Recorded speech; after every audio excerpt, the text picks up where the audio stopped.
Quand j'étais petit, je n'entendais qu'une seule histoire autour de moi. Un homme rencontre une femme, ils tombent amoureux, ils se marient, ils font des enfants, ils vivent heureux pendant le reste de leur vie. Je ne savais pas que la vraie vie était pleine d'histoires différentes dans lesquelles l'amour se manifeste dans des formes magiques et imprévisibles. Bienvenue dans la série audio Ma vie de licorne. Je m'appelle Lorenzo Ricciarelli et dans chaque épisode, je vous présenterai une licorne différente. Chaque licorne m'a raconté sa vie et comment elle a réussi magiquement à créer son parcours en dehors du prévisible. Cet épisode s'intitule Ma vie non binaire. Ma vie non binaire. Ma vie non binaire. Et c'est l'histoire d'Elliot racontée par lui-même. Ma vie non binaire. Je m'appelle Elliot, j'ai 25 ans. Je suis née à Paris 14e. Je suis enfant unique. Mes parents se sont séparés, j'avais 2 ans. Du coup, c'était garde alternée. On habitait dans une cité avec ma mère. Et un week-end sur 2 et la moitié des vacances scolaires, j'allais chez mon père. Et ma grand-mère était très présente, ma grand-mère paternelle. Mes 2 parents étaient dans la région parisienne et ma grand-mère aussi. Ma mère m'a eu très jeune, donc elle avait 22 ans quand je suis née. Et à côté de ça, il y avait mon père qui était plutôt quelqu'un de très colérique. Du coup, j'avais des parents qui n'étaient pas forcément à l'écoute de l'enfant que j'étais. Mes parents, vu que donc on était dans la banlieue et du coup ce cliché un peu de la banlieue où les gens qui y vivent ils sont nuls et puis ils arrivent à rien et voilà, ils m'ont fait aller en école privée. J'avais des camarades qui faisaient du cheval, j'en avais qui faisaient du tennis. C'est vraiment pas des trucs que moi je pouvais faire quoi. J'allais à la piscine. C'était super chouette, hein. Je suis pas du tout en train de dénigrer la piscine, mais c'est tout ce que je pouvais faire par exemple. Contrairement à mon père, ma mère elle a jamais été vraiment agressive avec moi. Mais elle a oublié de prendre moi en compte. Elle aimait pas que je joue avec les enfants de la cité, etc. Et ben j'avais pas le droit parce que j'allais devenir comme eux. Alors mon père c'est pareil, mais mon père c'était beaucoup plus agressif. Et ma grand-mère elle était là en fait pour compenser tout ça. C'est une personne qui est vraiment... Enfin c'est de l'amour à l'état pur, c'est ma grand-mère quoi. C'est vraiment la meilleure personne de cette galaxie je pense. Elle était juste vraiment pleine d'amour et elle essayait qu'on passe les moments les plus positifs ensemble. Et je la voyais tous les mercredis, parce que mes parents y travaillaient. Elle me faisait toujours mon plat préféré. En dessert, j'avais des crêpes.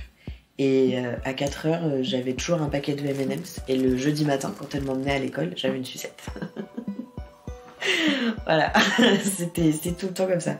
Et puis on a joué au nain jaune pendant des heures et des heures, on a joué au Uno, on a joué à la bonne paye. J'ai fait plein de musées avec elle, musée de la magie, je me souviens, musée du Moyen-Âge.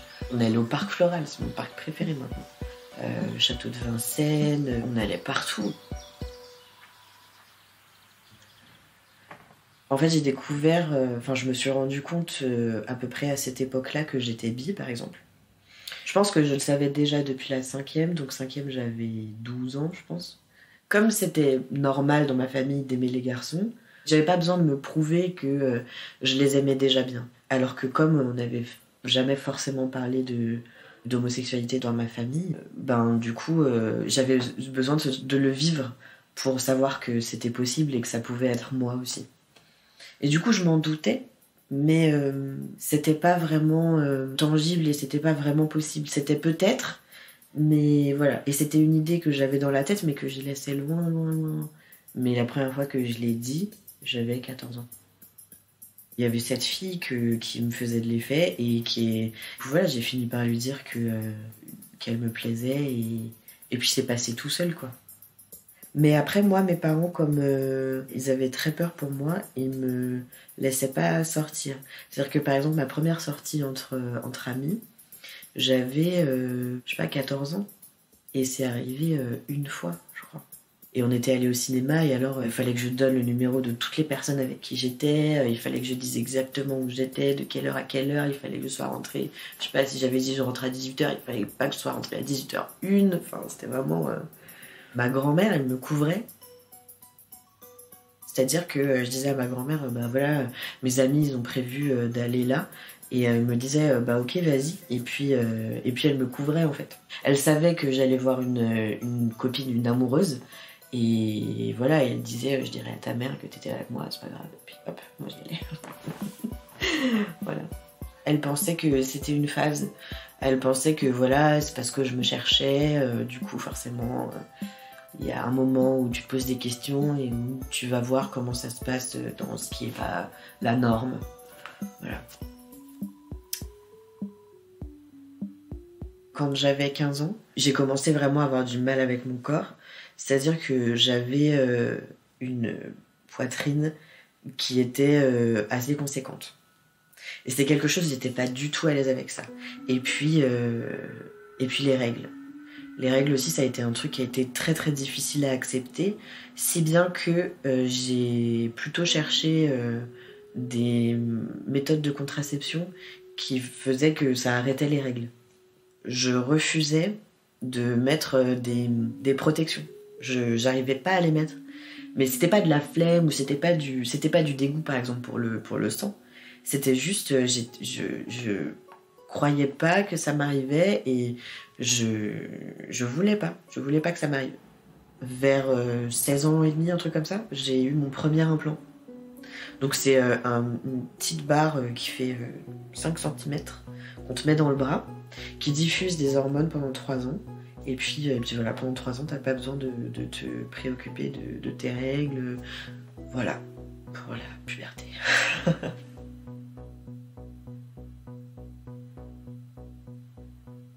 Au milieu du collège, mon père, il en a eu marre de la région parisienne. Et du coup, il a décidé de s'acheter une maison au fin fond de la Normandie. C'était l'adolescence avec ma mère, donc forcément, on s'engueulait tout le temps et tout, c'est super chiant. Comme mon père, forcément, il me voyait que un tout petit peu, il y avait des choses qui, dans ma tête, étaient compensées parce que on faisait des trucs hyper intenses, positifs. Et donc, j'idéalisais beaucoup à la fin du collège de partir chez mon père et de toute façon, ce sera mieux chez mon père et blabla et blabla. Donc, je suis partie, du coup, en Normandie, faire ma seconde. Donc, dans un lycée privé, toujours. Mon père avait une copine à l'époque qui avait une fille qui avait mon âge. Et un jour, je suis allée avec elle à une soirée à laquelle elle était invitée. Et donc, je rencontre ce garçon. Il avait 50 plus que moi, donc il avait 20 ans. On s'était vu 1 ou 2 fois, c'était super chouette. Et le truc, c'est que mon père et sa copine, du coup, ils se sont séparés pendant mon année scolaire, ce qui faisait que moi, j'allais partir encore plus loin dans la campagne normande. Comme il y avait... Enfin, on se plaisait réciproquement, je me suis dit, bah, écoute, essaye de faire un truc, et puis si ça marche pas, au pire, de toute façon, tu te casses, donc c'est pas très grave. Et puis, si ça marche, eh ben, on verra, peut-être on s'arrangera, quoi. Et donc, quand on a commencé à se voir et à être ensemble, j'avais 15 ans et demi. Mon père allait forcément dire quelque chose et pas être d'accord, etc. et blabla, et juger. Que c'était de l'inconscience, que tout ce qu'il voulait, c'était profiter de moi et que je savais pas le voir. Donc, c'était à lui de décider si ça allait se faire ou pas. Et donc, il devait rencontrer ce garçon. Et en fonction de comment ça se passe, il dit oui ou non. Voilà. Alors moi, j'étais pas là. Hein. Évidemment, c'est un truc qui se passe entre mon copain et mon père pour une relation qui est avec moi, mais moi, je suis pas là. Et ils se sont rencontrés dans un café. Et j'imagine que les réponses qui ont été données ont été satisfaisantes. Voilà. Et donc, on se voyait en moyenne 1 fois par mois, 1 à 2 fois par mois. J'étais entourée d'amour un peu bancal. Pas cet amour voilà, qui te porte, qui te donne de la chaleur, plutôt cette vision de l'amour où si je te fais du mal, c'est parce que je t'aime. À 15 ans, j'avais intégré que si t'es en couple avec quelqu'un, et encore plus si t'es dans une relation hétérosexuelle, et que t'es une meuf, il faut que tu aies du sexe avec la personne avec qui tu es. Et puis moi, avec tout ce qui se passait avec mes parents, mon père qui était hyper dans le contrôle, etc., je savais pas dire non. Et là, pour moi, ça a été une relation très destructrice pour moi.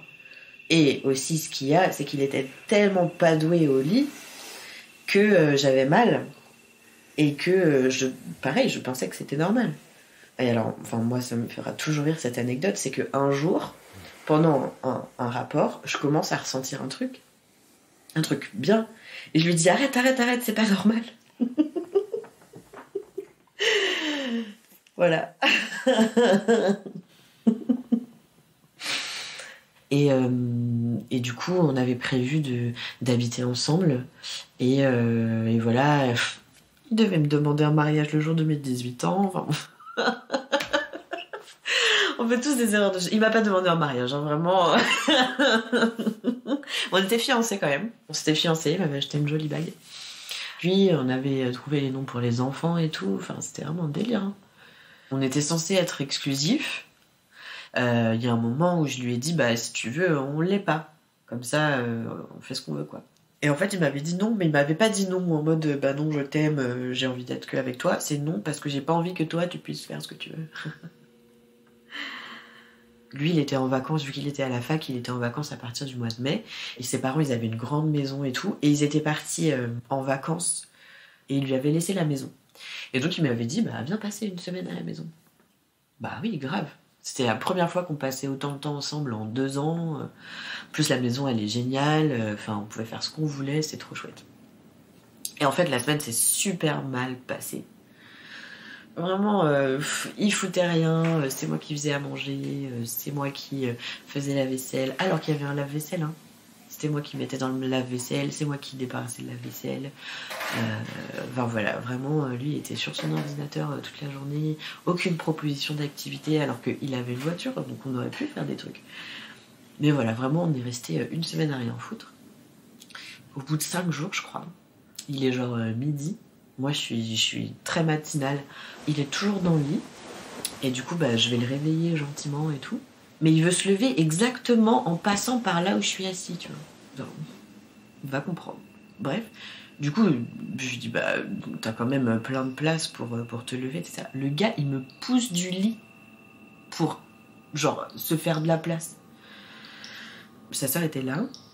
Elle devait passer dans la journée et je lui ai dit est-ce que je peux partir avec toi parce que c'est pas possible là, je peux pas, c'est pas possible.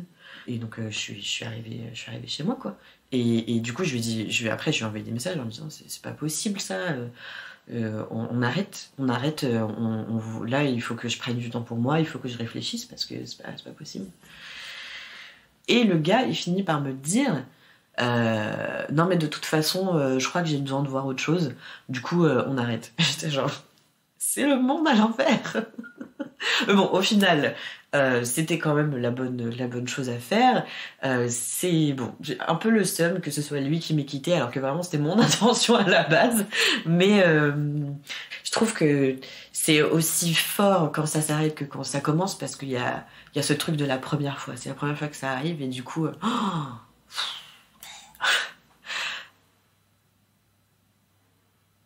Quand on s'est séparés, c'est vraiment la terre qui s'écroule. Et puis aussi parce que, voilà, 2 ans et demi, c'est quand même une relation qui est longue. Donc voilà, donc vraiment les premiers mois, horribles. Et puis après est venue la rentrée. Et j'ai commencé une année de psycho, qui était géniale.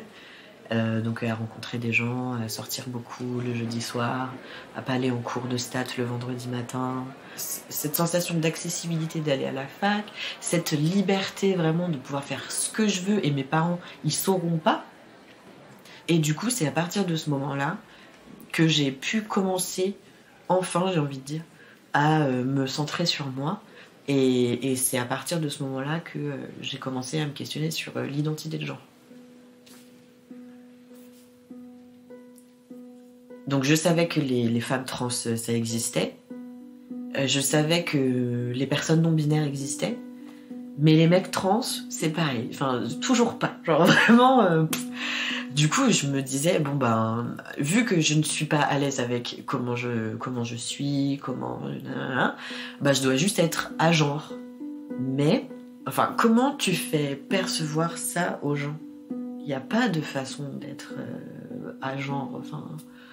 C'est pas possible. Et il y avait vraiment ce truc toujours de pourquoi je trouve les filles belles et moi, j'arrive pas. Et voilà, et donc j'ai commencé à lire là-dessus. Comme c'était un moment où je commençais à me faire des nouveaux amis encore, etc., j'en parlais pas spécialement de mes questionnements de genre. J'avais pas envie que ça me mette encore de côté quelque part, alors que voilà, j'avais du mal déjà à faire des nouvelles rencontres.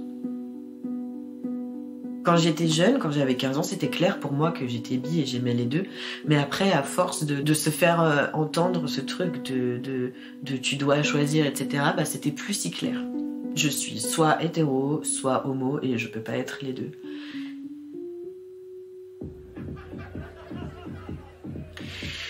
Et du coup, je sortais tout le temps en boîte, voilà, au bout d'un moment, j'ai rencontré un autre garçon, peut-être 6 mois après ma rupture avec l'autre, qui, donc à l'époque, j'avais du coup 18 ans, et lui, il en avait 32.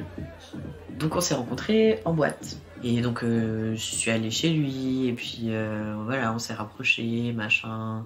Et puis une autre fois j'étais restée chez lui, puis on avait fini par se masser, et puis voilà, après on a fini par coucher ensemble. C'était la première fois de ma vie qu'on me considérait vraiment et qu'on faisait attention à mes besoins, à ce que je voulais, etc. Et où c'était ok de dire non, c'était ok d'avoir envie, et puis après de plus avoir envie, c'était... Enfin voilà. Et surtout, le sexe était cool. J'ai découvert que non, je n'étais pas frigide, c'était juste l'autre qui savait pas s'y prendre, quoi. Et du coup, il y a eu beaucoup de découvertes. On a fait de l'échangisme, par exemple, à 18 ans, j'ai déjà fait ça. Et oui. On est allé dans des clubs, des saunas, des machins, enfin, on a fait plein de trucs. J'étais avide de découvrir plein de choses, en fait. Dès que je me rends compte que j'aime bien un truc, j'ai envie de tout savoir sur ce truc-là. Et comme je me suis rendu compte que j'aimais bien le sexe, et bien j'avais envie de faire plein de trucs, quoi. Et du coup, ça m'a permis ça, cette relation. Et notamment, l'échangisme, c'était vraiment... ça m'appelait, ce truc d'être plein, de faire des trucs et que tout le monde est content. J'avais super envie. Au bout de plusieurs mois, vu que je passais beaucoup de temps chez lui et que clairement je payais un loyer pour rien, on a décidé que je lâche mon appart et que je vienne habiter chez lui. C'était à la fin de ma première année de psycho. Donc j'avais 18 ans et demi. Je suis passée en deuxième année, et après au milieu de la deuxième année, comme j'avais pas de revenus, etc., et que mes parents ils m'aidaient pas, et ben il fallait que je trouve un travail. L'endroit où je travaillais, c'était super loin de la fac. J'ai lâché la fac au milieu de la deuxième année. Et on est resté 1 an et demi ensemble. Je pense qu'il m'a aidé à me réconcilier avec le fait d'être bi. Ce qui a fait que ça s'est arrêté, c'est qu'à l'époque, du coup, j'avais tellement besoin d'amour que j'arrivais pas à me cantonner à une seule relation. Alors, je dis pas que le polyamour, c'est forcément un manque d'amour, etc., etc. Je dis juste que moi, dans ma perception à moi, j'ai utilisé le terme de polyamour pour recevoir autant d'amour que je pouvais parce que j'en avais besoin. Et c'était pas forcément la bonne chose à faire, pour moi en tout cas. Et aussi, à un moment, je pense qu'il a vu que j'avais quand même besoin d'autre chose que d'une relation hétéro. Et il m'a poussée un peu dans les bras d'une fille. Il l'a invitée à la maison. Et en fait, elle était vraiment, pour le coup, purement, vraiment lesbienne. Et ça s'est super bien passé entre nous. Et il a été très, très mis à l'écart pendant tout ce week-end. Et il l'a très, très mal vécu. J'étais encore avec lui, mais après j'ai rencontré une autre personne. Et pareil, il a quelque chose de très intense, de très fort qui se crée tout de suite. Cette personne-là, on va l'appeler E, on va lui donner une petite lettre, on va l'appeler E. Donc comme E était à Bordeaux et moi j'étais à Caen, on se voyait à Paris. Et c'est grâce à cette personne que j'ai découvert le BDSM d'ailleurs. C'est les relations donc de domination et de soumission. Parmi ça, du coup, le bondage. Et ça a été, pareil, c'était une révélation. une autre façon qui me plaît de faire du sexe. Et c'était vraiment hyper naturel pour moi. Je pense que c'est le BDSM, et il y a sûrement plein d'autres choses que je connais pas, mais c'est un des trucs où quand tu y as goûté et qu'après tu reviens à ce qui est plus conventionnel, c'est fade quoi. C'est fade et du coup ça marchait plus, c'était plus possible. Donc là on arrive à un moment où moi je me vois pas continuer parce que la relation me convient plus et donc je le quitte et je pars vivre à Bordeaux, donc avec eux qui habitent, donc on peut le dire, dans un 2 pièces avec son copain. Voilà.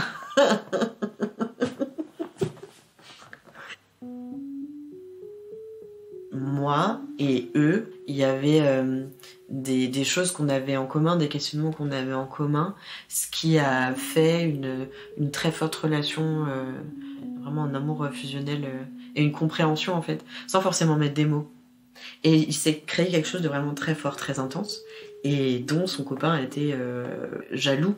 On a continué à pratiquer, à essayer plein de trucs dans le BDSM et tout, et c'était juste génial quoi. Il y avait souvent des jeux de rôle un petit peu, et eux avaient déjà trouvé un autre prénom par exemple. Et du coup ouais, je comprenais cette envie et ce besoin d'utiliser un autre nom et d'être connu sous un autre aspect qui n'est pas en accord entre guillemets avec le genre qu'on nous assigne à la naissance, des pronoms qui sont pas ceux qu'on utilise dans la vie. Il y a des petites amorces comme ça de choses. Qu'est-ce qui peut exister en dehors de je suis une fille, je suis un garçon, que j'ai vu quelqu'un d'autre faire. Bon. Ça a duré 9 mois. Et après c'était plus possible. Mais voilà, on s'est fait du mal mutuellement et il fallait que ça s'arrête. Et du coup, moi voilà, je me retrouve dans la même situation qu'avant, c'est-à-dire que j'ai toujours pas de travail vraiment. Je faisais un peu de babysitting ça et là, mais c'était vraiment pas de quoi payer un loyer quoi. Et puis, je suis quand même encore pas mal perdue, parce que même si j'étais bien dans cette bulle, dans le sens où je pouvais être qui je voulais, j'avais quand même du mal encore à être à l'aise avec les autres, parce que j'avais toujours cette image de moi que je supportais pas. Et du coup, je suis revenue à Paris. Je suis revenue chez ma mère, qui habitait toujours en région parisienne. À cette époque-là, j'ai fini par me faire des vrais amis et surtout à comprendre qu'on peut pas plaire à tout le monde, vraiment, et que si une personne te juge d'une mauvaise façon et te fait du mal par rapport à tes choix, c'est qu'il faut pas garder cette personne-là dans sa vie, quoi. Du coup, j'avais une copine qui avait un groupe d'amis. Et donc elle m'a fait rencontrer plein de gens, et aussi parce qu'on allait dans un bar qui a fermé maintenant, mais qui s'appelait le Kawaii Café. Et puis comme c'était un bar avec beaucoup d'habitués, c'était un endroit où je me sentais à l'aise. Il y avait un gars parmi tous qui me plaisait et à qui je crois que je plaisais aussi. Et je me suis incrustée chez lui. Je lui ai dit vas-y, j'ai la flemme de rentrer et tout, je peux venir chez toi, Google. Et puis je suis allée chez lui et on n'a pas fait que dormir. Et après on est resté 1 an et demi, un truc comme ça ensemble. Je pensais encore à l'époque que j'étais polyamoureux et lui ne l'était pas du tout. Après lui, j'ai rencontré une fille et avec qui j'avais vraiment envie de vivre ce qu'il y avait à vivre. Et du coup, on s'est séparés. Du coup, comme c'était un moment où j'avais beaucoup de temps libre, c'était un moment que je passais énormément sur Internet. Il y avait un site à l'époque très connu qui publiait beaucoup d'articles qui s'appelle Mademoiselle. Qui est très controversé aujourd'hui, mais qui, moi, en tout cas à l'époque, m'a fait beaucoup de bien pour lire plein de choses sur le féminisme, le patriarcat. Et c'est sur ce site-là que j'ai dû commencer à me questionner sur qu'est-ce que le genre et qu'est-ce que je suis moi. Du coup, ça a été une porte d'entrée, je dirais. En fait, quand je regardais des vidéos ou que je lisais des articles sur des femmes trans, je disais, mais je comprends pas pourquoi tout correspond, mais je suis déjà une fille. Alors, pourquoi? Qu'est-ce qui va pas? Qu'est-ce que je suis? Enfin, et du coup, au bout d'un moment, en regardant des vidéos, je suis tombée sur YouTube, je suis tombée sur une youtubeuse qui s'appelle Steph Sonyati, qui est donc une femme trans, et qui, en août 2015, a fait une vidéo qui s'appelle I am transgender, donc je suis transgenre. Et qui explique, parce qu'elle avait déjà une apparence voilà, très féminine, elle faisait des vidéos de make-up, etc. Et en fait, dans cette vidéo, elle explique que c'est pas juste une apparence comme ça pour les vidéos et qu'elle s'est rendue compte qu'en fait, c'est une femme. Il y a vraiment plein de choses qui ont résonné en moi. Elle dit que ses 2 films préférés, ses 2 films d'animation préférés quand elle était enfant, c'était Mulan et La Petite Sirène. Je trouve que c'est les 2 miens. Que par exemple pour La Petite Sirène, c'est elle veut devenir une femme avec des jambes et elle le fait à n'importe quel prix. Même le prix de l'amour de son père, et en plus à la fin, non seulement elle vit la vie qu'elle veut parce qu'elle a des jambes, mais en plus elle a l'amour de son père, et voilà, et la vie elle est fabuleuse, etc. Et dans Mulan, c'est beaucoup plus parlant dans Mulan, dans le sens où voilà, elle se fait passer pour un garçon pour sauver des gens, etc. Et c'était vraiment sous ces angles-là que j'ai toujours vu les films. Je saurais faire de vrais hommes de vous. Tout ce qu'elle disait, tous les points qu'elle disait, c'était pareil, encore une fois, c'était pareil pour moi, mais à l'inverse. Et en fait, parce que YouTube, c'est super bien fait et qu'il y a les suggestions après sur la droite, je suis tombée sur une vidéo de Chase Ross, qui est un homme trans, qui est le premier homme trans que j'ai croisé dans ma vie. Hey guys, my name is Chase and today I'm going to be talking to you about the fear of transition. Spooky. Et je me suis dit, mais putain, mais ça existe en fait. C'est ça. Et voilà. Et donc ça, c'était août 2015. Et à partir de ce moment-là, c'était parti quoi. La machine, elle était emballée et tout de suite, j'ai eu plein de réponses de oui, ok, je suis trans et je suis trans dans ce sens-là. Et voilà. Et après, je me suis dit peut-être qu'il y a des traitements hormonaux aussi pour les hommes trans et comment ça se passe. Et donc voilà, au fur et à mesure, c'était un déclic et très vite. Et pour le coup, cette fille était plus jeune que moi même, je crois. Et c'est avec elle que j'ai commencé à tester les accords masculins, comment je me sens, etc. Et puis pareil pour elle dans l'autre sens du coup, où on a commencé, où j'ai commencé à parler d'elle au féminin et de voir comment elle se sentait, etc. Donc oui, relation déterminante aussi, relation très fusionnelle, relation qui a pas duré longtemps, elle a duré 3 mois. En fait, donc c'était un moment où j'étais vraiment perdue et où j'avais du mal à gérer la colère et voilà. Et j'étais en train tous les trucs de mon enfance, mon adolescence, tout ça, où je commençais à le digérer en fait. Et du coup, j'avais plein d'émotions partout tout le temps. Et la pauvre, vraiment la pauvre, elle s'est pris tellement de colère et dans la tronche. Et du coup, elle a mis fin à la relation pour sa propre santé mentale, ce qui est tout à fait ok. Et juste après, je suis allée voir un psy. Et en fait, j'ai fait combo et pour ces problèmes de gestion de la colère et cette carence affective. Et du coup, pour l'attestation pour la transidentité. Fin 2015, je commence à travailler et je commence à travailler dans l'hôtellerie. Donc avec des horaires complètement décalés et tout. Et avant, je faisais du babysitting encore. Et donc, je gardais 2 gamines et un gamin. Et on jouait beaucoup avec des poneys, là, mon petit poney. Un jour, elles me disent trouve-toi un prénom. Et moi j'étais en plein dans ce truc de ok, donc je suis trans, donc ça explique pourquoi j'aime pas mon prénom. Ben peut-être que, et vu que j'avais donc eux qui avaient choisi un autre prénom, je me suis dit bah peut-être que je peux trouver moi aussi un prénom qui me plaît, etc. Et j'aimais beaucoup le prénom Elliot. Et je me suis dit bah putain, c'est le moment ou jamais quoi. Donc c'est un poney, un petit poney qui fait genre 5 cm de haut, rose paillettes, crinière rose machin, le truc plus girly tu meurs. Et je dis bah mon poney s'appelle Elliot. Ah mais elle peut pas s'appeler Elliot, c'est une fille. Je dis bah pourquoi c'est une fille? Déjà c'est un poney, comment tu sais que c'est une femelle? Bah il est rose. Je dis bah et les garçons ils peuvent pas mettre du rose, ou alors les garçons ils mettent du rose et puis ils sont plus des garçons? Ah oui, bon bah d'accord. Et voilà, vraiment en 2 secondes, c'était fini le rose c'est pour les filles, c'était fini. Bref, donc du coup, on passe, je sais pas, 2 heures à jouer au petit poney, etc. Et puis après, leur mère rentre.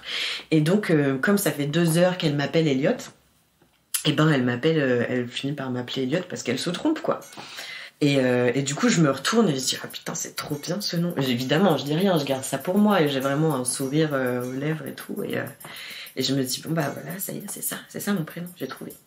Et à partir du moment où j'ai trouvé ce prénom, j'ai pu commencer à en parler aux gens du coup du Kawaii Café avec qui j'étais proche, leur dire bah voilà, je pense que je suis pas une fille et j'aimerais qu'on utilise tel prénom, tel pronom et voilà, c'est fait petit à petit.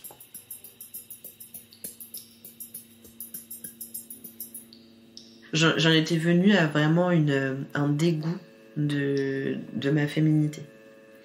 Et je crois que ma plus grande déception, ça a été parce que dans cet hôtel où je travaillais, on avait des badges avec nos prénoms. Et moi, je voulais qu'on mette Elliot, quoi.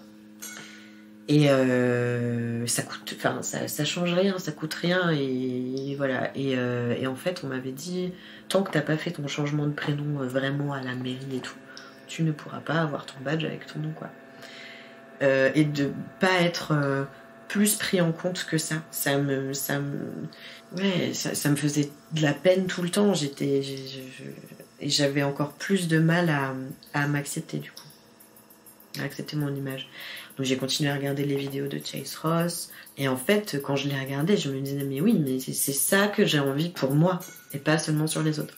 Et du coup, au bout d'un moment, à force de tellement le vouloir, c'est devenu vraiment nécessaire de sauter le pas, quoi. Et du coup, de me dire, est-ce que je commence les hormones? Est-ce que je commence pas les hormones? Tati, dire oui un jour, dire non 2 jours. Enfin, vraiment, ce truc de, est-ce que c'est vraiment nécessaire? Ouais, est-ce que j'en ai besoin? Est-ce que je fais la bonne chose? Est-ce que je vais regretter? Est-ce que et si je regrette, qu'est-ce qui se passe si j'arrête? Enfin voilà, plein de questions comme ça.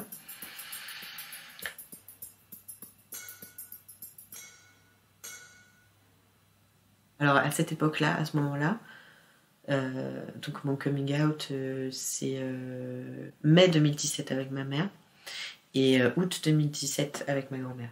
Et à cette époque-là, je parlais plus à mon père. Mais pour des raisons qui étaient complètement en dehors de la transidentité, mais du coup, je parlais pas avec mon père. Et donc, pour le coming out avec ma mère, on avait une relation assez distante et assez bancale, assez bizarre. Du coup, on s'est vus dans un café. Et en gros, comme en France, avant d'aller voir un endocrinologue, donc l'endocrinologue c'est celui qui donne les hormones, celui ou celle qui donne les hormones, il faut une attestation d'un psy. Et donc, je lui ai mis dans la main l'attestation que mon psy m'avait écrite. Et donc voilà, et toutes les espérances qu'elle avait mises dans l'enfant à qui elle a donné naissance, ben, j'étais vraiment complètement en dehors de ce cadre-là qu'elle s'était imaginé. Et du coup, il y a eu beaucoup de culpabilité.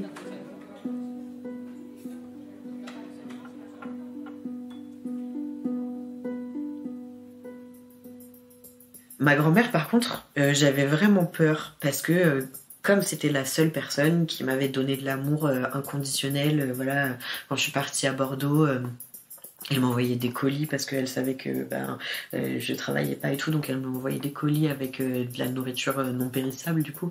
Enfin voilà, elle a toujours été là, toujours. Et du coup, j'avais vraiment peur de perdre ça en fait, parce que si je la perdais elle, j'étais seule quoi. Alors oui, j'avais des gens dans mon entourage, mais c'est pas pareil de perdre quelqu'un de sa famille qui t'a connu toute ta vie. Et en fait, un jour, je devais changer mes lunettes et j'ai choisi une monture un peu masculinisante. Et donc j'avais pris une photo pour avoir son avis.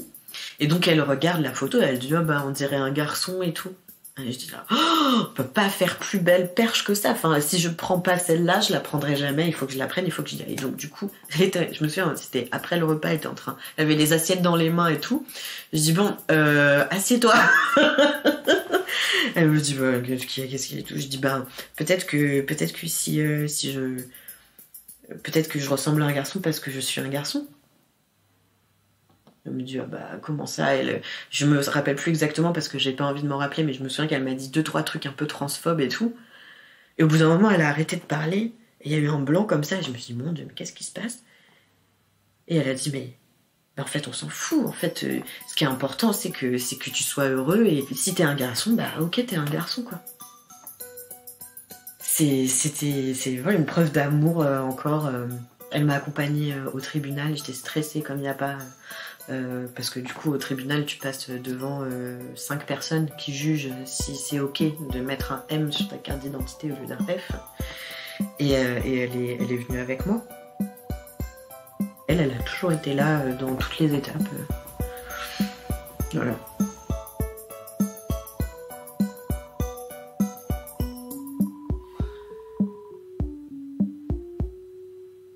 Du coup, ma transition médicale, elle a commencé en juillet 2017. Ça a été ma première injection.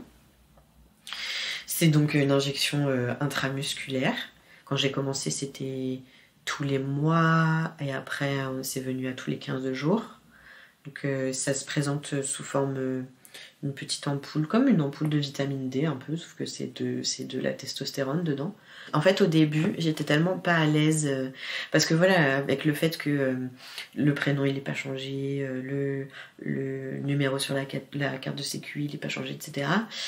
Tout le monde te prend pour une meuf alors que t'es pas ça, et même à l'infirmière, en fait, t'es obligé de faire des coming out tout le temps, t'es obligé de t'expliquer tout le temps, et c'est juste tellement chiant que j'avais pas la force de chercher une infirmière. Et du coup, j'ai demandé à une copine à moi qui était infirmière de me faire mes injections. Tout ce qui est changement de nom, changement d'état civil, ça relève plus de l'ordre de la transition, ce qu'on appelle administrative. Tu peux très bien décider de prendre des hormones et puis de ne pas changer de nom parce que ton nom il te va et que tu t'en fous d'avoir un F sur ta carte d'identité. Donc vraiment, quasiment juste après avoir commencé les hormones, j'avais envie que ce prénom que tout le monde utilise, etc., ce soit mon prénom, quoi. Enfin, c'était déjà mon prénom, mais que ce soit officiellement mon prénom.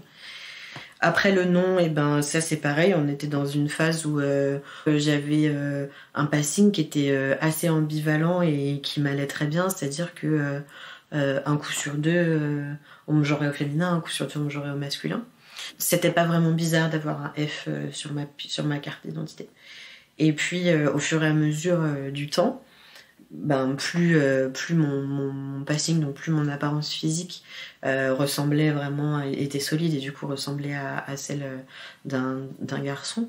Moi, ça m'engendrait du stress de me retrouver dans cette situation, ce truc de ah tiens, pourquoi vous avez un F, et du coup de devoir à nouveau me justifier parce que je suis trans et j'avais pas envie de ça, et du coup j'ai décidé de changer à nouveau mon état civil. Mais du coup, ça, je pense que c'est aussi quelque chose qui est pour le coup discutable, c'est le besoin pour se protéger d'avoir tout qui correspond, mais qui correspond à quoi finalement? Qui correspond au modèle masculin de la société. Les changements physiques, ils ont tous été vraiment bienvenus.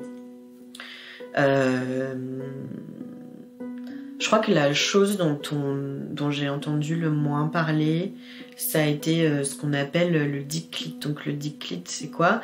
C'est le clitoris en fait qui, sous l'effet de la testostérone, grossit jusqu'à prendre la forme vraiment d'un mini pénis, mais vraiment la même forme quoi, avec enfin tout pareil, mais en tout petit. Et donc il y a eu ça, il y a eu le fait que en fait les glandes mammaires, vu qu'il y a beaucoup moins d'œstrogènes, elles rétrécissent et ça fait diminuer de volume la poitrine. Après, en fonction des tailles de poitrine, ça fait pas forcément une différence de fou, mais pour moi, je pense que j'ai perdu au moins bien 1 ou 2 bonnets, hein, ce qui était vraiment beaucoup. Une chose que j'ai beaucoup appréciée aussi, c'est au niveau des jambes, parce que les formes des jambes d'une femme, entre guillemets, en tout cas d'une femme cisgenre dont on a l'habitude que ce soit la femme, vraiment différent des jambes que j'avais après la testostérone, et la forme me convenait vachement mieux. J'étais tellement fière de mes jambes, quoi. C'était vraiment, je pense que c'était le truc le plus satisfaisant de la transformation physique qui s'est opérée. Mais en tout cas, oui, je suis très satisfait de ce que me renvoie le miroir. C'est ce que j'aurais aimé voir plus tôt, clairement. Maintenant, si je pense à mon identité, je suis toujours non-binaire, avec une grosse préférence pour avoir un passing masculin. Mais le fait d'être un genre, ça m'a jamais quitté. On peut être les deux, ou aucun, ou au milieu, ou 2 tiers, 1 tiers. Enfin, il y a vraiment tout plein de combinaisons possibles et qui sont pas juste 2 petites cases étriquées, femme, homme, voilà, c'est tout, quoi. Et c'est marrant, mais par le passé, j'avais tout le temps des relations, etc., et que le moment où je me sens le plus prêt à pouvoir accueillir quelqu'un et à vivre ma vie avec quelqu'un, eh ben, il n'y a personne pour le faire. Voilà. Bon, c'est peut-être aussi parce que je laisse plus n'importe qui rentrer comme avant, donc forcément, ça limite.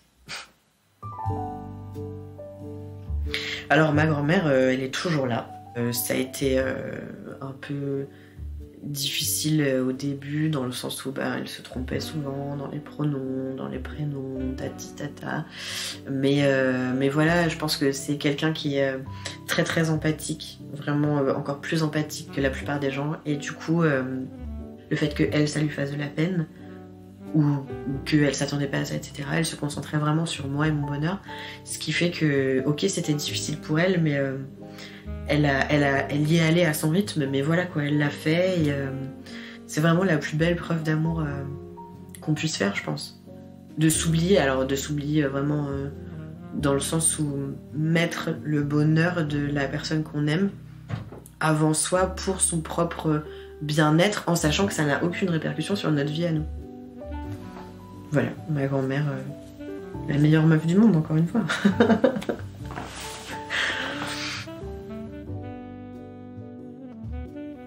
Quand j'entends ma voix maintenant, je l'aime en fait. Ça me va de m'écouter parler et de m'entendre, et c'est... Enfin, on est confronté à sa voix vraiment toute la journée et tout le temps et tout. Du coup, oui, d'avoir cet espace où d'un coup, t'es plus déçu, ouais. T'es plus déçu par ce qui sort de ta bouche, et c'est... C'est génial.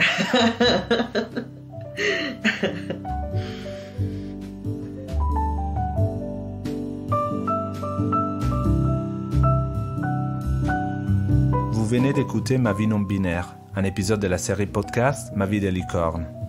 N'hésitez pas à vous abonner et à liker l'épisode si vous l'avez aimé. Nous sommes un podcast 100% indépendant et nous avons besoin de tous les soutiens que vous pouvez nous accorder. Alors n'hésitez pas à partager ces podcasts sur vos réseaux sociaux et à en parler autour de vous. Je m'appelle Lorenzo Ricciarelli et j'ai produit et réalisé cet épisode avec l'aide de Kinda Hassan au montage et à l'habillage sonore, Karine Dumont à la musique et Daniele Segré qui a mixé et contribué à la musique. Un grand merci à Elliot qui nous a généreusement raconté son histoire. Vous pouvez nous retrouver sur toutes les plateformes principales des podcasts et nous découvrir encore plus sur les réseaux sociaux et sur notre site mavidelicorne.com. Merci de nous avoir écoutés.